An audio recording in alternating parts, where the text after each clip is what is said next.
다음에 꽃이 피는 건 아닌지 봄이 되면 오곤 하죠. 네. 오늘 제목은 한 사람을 위해입니다. 다 같이 한번 따라해 볼까요? 나 한 사람을 위해. 시작. 예, 제목입니다. 이제 예수님이 그 앞에 말씀 비유를 마치고 갑자기 뭐가 급한지 제자들에게 빨리 저편으로 배를 타자 이렇게 하십니다. 그 가자는 곳이 갈릴리 바다에 건너 거라사 지방입니다. 그렇게 해서 건너가는데 광풍이 불어서 갑자기 배에 물이 가득 차고 좌초의 위기를 맞습니다. 어부인 제자들도 배에 막 물을 퍼내다가 안 되니 예수님을 막 흔들어 깨우면서 우리가 죽게 된 것을 돌보지 않으십니까? 하고 막 난리를 칩니다. 어부 전문가인 그들이 볼 때 죽을 것 같은 광풍이니 아마 배가 거의 침몰 직전일 것입니다. 주님이 곁에 계셔도 광풍은 올 수 있습니다. 주님이 우리 곁에 여전히 계시는데도 인생의 광풍이 옵니다. 우리는 그런 여러 광풍들을 맞으면서 살아왔습니다. 병의 광풍은 아직도 지속적이고 또 점점 견딜 수 없는 고통으로 심해지기도 합니다. 그러나 그때도 주님이 곁에 있다는 것을 잊으면 안 됩니다. 자녀의 광풍, 돈이 떼이고 실패하는 광풍, 인간관계의 광풍을 저희들이 많이 맞았습니다. 그래서 우리는 때로 그때 주님은 없는가 의심이 듭니다. 아니, 나를 버리셨나 절망도 듭니다. 그래서 우리는 주님에게 왜 주무시고 계시냐고, 왜 나를 돌보지 않느냐고, 못 살겠다고 울부짖었던 순간들이 우리에게 다 있었습니다. 그런데 주님이 바다를 잔잔케 하시면서 40절에 이런 말씀을 하십니다. 어찌하여 이렇게 무서워하느냐? 너희가 어찌 믿음이 없느냐? 아니, 이 순간에 지금 믿음을 말하시다니요. 그런데 그것이 주님의 원하심이었습니다. 무서워하지 말라. 어떤 광풍이 오더라도 너희는 이미 천국 백성이다. 내가 함께 있다. 이런 광풍 가운데 나를 믿고 나를 의지하고 견디는 믿음을 가져봐다오. 광풍 가운데 주님을 신뢰하고 믿음으로 견뎌내고 있는 성도들이 여기에 많이 있습니다. 그들이 가진 믿음은 세상 복받고 광풍 없는 안전지대를 살고 대대손손 잘 되는 믿음과는 질적으로 다른 믿음을 가지고 있습니다. 적어도 지금 이 당시의 제자들도 견뎌내지 못한 믿음입니다. 광풍 가운데 주님을 의지하고 사랑하는 고단수의 믿음입니다. 광풍 중에도 주님을 신뢰할 수 있는 특급 믿음인 것입니다. 주님은 광풍 중에도 우리 곁에 계십니다.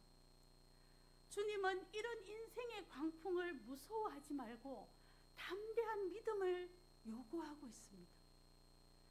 도리어 인생의 광풍 때문에 내가 그 광풍에 연연하여서 주님을 더 사모하고 주께 더 가까이 나갔다는 고백이 있는 우리이기를 원합니다. 예수님이 누구셨습니까? 바다와 바람을 잔잔케 하는 전능자 능력자셨습니다. 우리의 광풍 속에서 이 전능자를 바라봄으로 심령의 평안을 얻고 승리의 믿음이 무엇인지를 경험하는 저희들 되기를 원합니다. 계시록에 흰옷 입은 주의 백성들이 쫙 나오는데 그들을 이렇게 말했습니다. 큰 환난 가운데 이기고 나온 자들이라. 우리 한 사람 한 사람이 그렇게 환난 가운데 주님이 주신 흰옷을 입고 주를 만날 날이 있을 것입니다. 갈릴리의 이 광풍을 뚫고 예수님은 거라사 지방에 더러운 귀신 들린 한 사람을 만나러 가십니다. 그 지방은 데가볼리의 한 마을인데 갈릴리 저편, 그러니까 지금으로는 제라시 지역으로 봅니다. 데가라는 말은 10개, 볼리라는 말은 폴리스, 도시 이런 뜻입니다. 그러니까 데가볼리는 10개의 도시다, 뭐의 10개의 도시냐? 이방인들이 모여 사는 차이나타운 같은 그런 10개의 도시다, 이런 뜻입니다. 그것이 갈릴리 북동쪽에 이렇게 흩어져 있습니다. 그런데 예수님이 거기로 갑니다. 갈릴리는 보통 11km, 21km 좀 길쭉합니다. 그죠? 굉장히 호수인데 바다같이 큽니다. 거기서 이 가버나움에서 이 제라시 이 거라사 지방으로 가려면 한참 배를 타고 가야 됩니다. 적어도 10몇 킬로를 가야 됩니다. 그런데 예수님이 왜 이 밤에 거기를 가시려고 하실까요? 오늘 5장에 나오는 더러운 귀신 들린 한 사람을 만나기 위해서입니다. 예수님은 그 밤에 이 광풍의 갈릴리 바다를 건너서 오직 이 한 사람만 만나고 돌아왔습니다. 더구나 광풍을 만났고 물이 배에 가득 찼고 어부인 제자들도 왜 이렇게 고생하며 가는지, 죽게 될 정도로 이렇게 가는지 모르는 거리를 가고 있습니다. 우리가 보기에는 전혀 쓸모없다고 여겨지는 더러운 귀신 들린 한 사람을 위해서 광풍을 뚫고 가고 있습니다. 그 사람은 어떤 사람입니까? 5장에 그는 무덤에서 삽니다. 유대인의 무덤은 돌로 판 굴입니다. 그의 그처가 이 무덤 속이었습니다. 그리고 5장 3절에 보면 이제는 아무도 그를 쇠사슬로도 맬 수 없는 지경이 되었다. 여러 번 고랑과 쇠사슬에 채웠음에도 불구하고 그것을 다 깨트렸다. 그래서 아무도 이제 그를 제어할 힘이 없는 사람이 되었다. 여기 누구도 상대할 수 없고 상대해 주지도 않고 고쳐줄 수도 없고 본인 스스로도 통제할 수 없는 광인이 홀로 외롭게 처절하게 자기 스스로도 그것이 얼마나 고통스러운 삶인지도 모르면서 그 무덤에 사는 한 사람이 있었습니다. 나중에 내 가족이 있는 걸 보면 이 사람은 가족조차도 그를 돌볼 수 없는 정도의 사람이었습니다.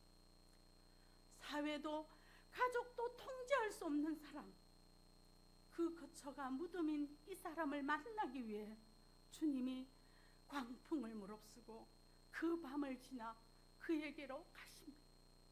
오직 한 사람을 위해. 그는 5절에 밤낮 무덤 사이에나 산에서나 늘 소리를 지르고 돌로 자기의 몸을 해치고 있었습니다. 본인도 절제할 수 없는 이 사람의 절규가 보입니까? 더구나 자기 몸을 스스로 상하고 있는 이 고통스러운 사람이 보입니까? 누구도 감히 그에게 다가갈 수 없는 사나운 사람, 정신이 온통 다른 곳에 빠져서 귀신에 휘둘려서 스스로 통제할 수 없는 이 한 사람. 그래서 사회도 그를 포기하고 가족도 그를 격리시키고 무덤가에 둔 이 불행한 사람. 가슴이 미어져도 자식을 볼 수 없는 이 통탄할 자녀입니다. 그러나 주님은 그를 뚫어져라 보시고 계셨습니다. 세상은 포기해도 주님은 포기하지 않았습니다. 주님은 갈릴리 바다 먼 길을 건너 광풍에도 불구하고 그를 향해서 가셨습니다. 사회도 가족도 버린 이 사람을 주님은 버리지 않고 그를 찾아가십니다. 이것이 주님의 위대하심입니다. 이것이 주님의 긍휼하심입니다. 70억이 살고 있어도 주님은 한 사람 한 사람에게 모든 것을 집중하십니다. 온 우주를 통치하셔도 동시에 주님의 눈은 아주 작고 보잘것없고 스스로 숨어있는 이 한 사람을 향해 있습니다. 우리 한 사람 한 사람을 향해 있습니다. 그를 긍휼히 여기십니다. 불쌍히 여기시는 것뿐 아니라 친히 그에게 나아가십니다. 더구나 그의 상태가 얼마나 급하고 심각했던지 8절에 보면 이미 그에게 더러운 귀신아 나오라고 이미 명령을 해버렸습니다. 우리 주위에는 지금 이렇게 미친 사람은 보기 쉽지 않습니다. 그런데 실로 그럴까요? 지금 사회에는 드러나지 않게 숨어있는 이런 사람들이 많이 있습니다. 한국에만 해도 히키코모리, 방에서 안 나오는 사람 100만이 됩니다. 청년들이 많습니다. 게임 중독이거나 스스로 사회에 나오기를 거부하고 심지어 밥 먹으러 거실도 나오지 않는 청년들이 있다고 합니다. 제가 아는 사람도 자녀가 방에서 나오지 않기 때문에 밥을 갖다 줘야 밥을 먹기 때문에 그런 세월을 5년을 보낸 사람이 있습니다. 그 부모도 크리스찬입니다. 그 아픔을 누구에게 말하겠습니까? 더구나 한국의 도숙자가 200만입니다. 모든 것을 다 잃고 가족도 팽개치고 여기저기를 떠돌아면서도 거기를 못 벗어나는 사람들입니다. 마약자나 우울증 환자는 점점 늘어납니다. 그런 병이 아니라도 평생의 병을 짊어지고 평생을 지내는 사람들이, 장애우들이 너무나 많습니다. 그러나 오늘 주님은 이 말씀을 통해서 그들에게 나는 눈을 떼지 않을 것이다 라고 말하십니다.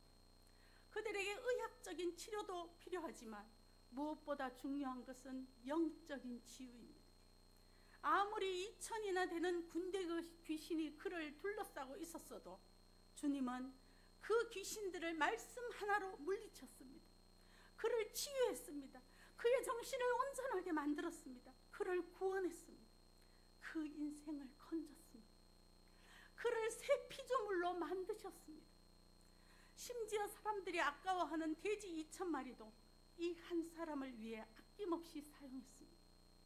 한 영혼이 천하보다 귀하다는 주님의 말씀을 여실하게 드러냈습니다. 가장 인생의 밑바닥을 살고 있는 이 사람, 이름도 나오지 않는 이 청년, 자기 스스로를 포기하고 통제할 수 없는 절망으로 인생을 포기한 이 사람을 주님은 포기하지 않으셨습니다. 주님의 긍휼은 행동이 되었고, 내가 너 하나를 위해서 바다를 건넜고, 내가 저 별을 넘어왔고, 내가 너를 만나러 폭풍을 뚫고 왔고, 내가 너를 건지고 구원하기 위하여 십자가를 기꺼이 졌다. 이렇게 말하십니다. 우리 한 사람 한 사람이 그렇게 해서 구원받았습니다. 사탄의 나라에서, 절망의 나라에서 하나님의 나라로 들어온 것이 우리들입니다. 이제 그 사람의 세계는 완전히 바뀌었습니다.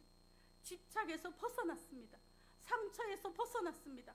어딘가에 매여 살던 그가 해방되었습니다. 어떤 쇠사슬로도 통제할 수 없었던 그가 예수님 앞에 치유받고 정신이 온전하게 되어 감사와 감격의 삶을 살게 된 것입니다. 그가 곧 우리입니다. 18절에 보면 그가 예수님과 함께 있고 싶다고 합니다. 그런데 주님이 그에게 다른 사명을 주십니다.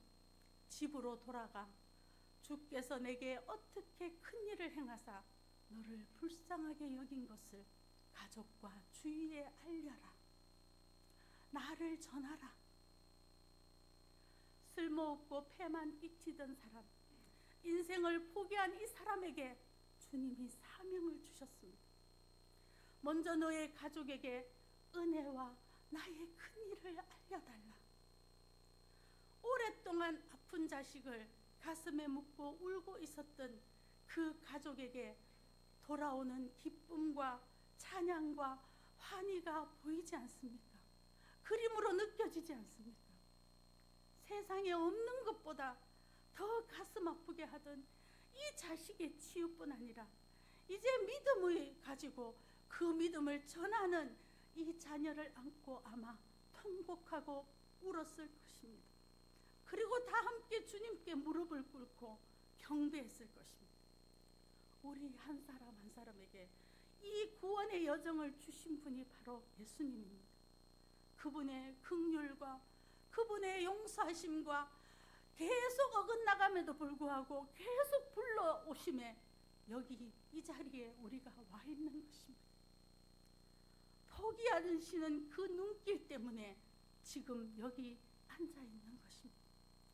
그분의 끊을 수 없는 사랑 때문에 우리가 아직도 살고 있습니다. 정신이 온전하여 선악을 분별하고 무엇이 그릇된 것인가를 알 수 있게 되었고, 고통이 있음에도 불구하고 견뎌내며 천국을 바라보는 소망 가운데 살 수 있게 된 것입니다. 그것을 호세아는 이렇게 말했습니다. 에브라임이여, 내가 어찌 너를 높였느냐? 이스라엘이여, 내가 어찌 너를 버리겠느냐? 내가 어찌 너를 아드마같이 높였느냐? 내가 어찌 너를 스보임같이 그냥 두겠느냐? 내 마음속이 내 속에서 돌이켜 나의 긍휼이 온전히 불붙듯 하도다. 너무 불쌍해서, 너무 긍휼해서 창자가 뒤틀리는 주님의 마음입니다. 그 주님의 사랑을 지독한 사랑이라 했습니다.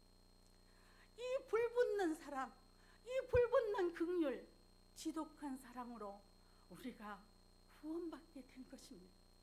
이 거룩한 사랑으로 저희들이 다시 살게 된 것입니다.